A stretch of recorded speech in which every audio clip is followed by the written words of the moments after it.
السلام علیکم ویورز۔ موسم گرما میں چکنی جلد کو تازگی اور دلکشی دینے کے لیے چکنی مٹی کا ماسک بہترین ہے، لیکن موسم سرما میں چکنی مٹی کے ماسک کے استعمال کے بعد چہرہ مزید خشک ہو جاتا ہے اور جلد بہت زیادہ چکنی ہونے لگتی ہے۔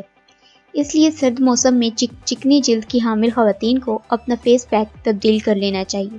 چکنی مٹی کے بجائے کوئی ایسا فیس پیک منتخب کریں جو آپ کی جلد کی ساخت سے مطابقت رکھتا ہو۔ لیکن اگر آپ سردیوں میں بھی چکنی مٹی کا ماسک ضرور استعمال کرنا چاہتی ہیں تو اس میں آپ تھوڑی سی ملائی یا پھر چائے کا چمچ زیتون کا تیل شامل کر لیں۔ اس کے علاوہ آپ تھوڑا سا نیم گرم ناریل کا تیل بھی چکنی مٹی کے ماسک میں موسم گرما کے دوران شامل کر سکتی ہیں۔ سرد موسم میں ناریل کا تیل ایک بہترین موئسچرائزنگ ایجنٹ ہے۔ موسم گرما کی آمد کے ساتھ ہی چکنی مٹی کے ماسک میں ملائی یا تیل شامل کرنا بند کر دیں۔ ویڈیو اچھی لگے تو ویڈیو کو لائک اور شیئر ضرور کیجیے گا اور دعا میں یاد رکھیے گا۔ اللہ حافظ۔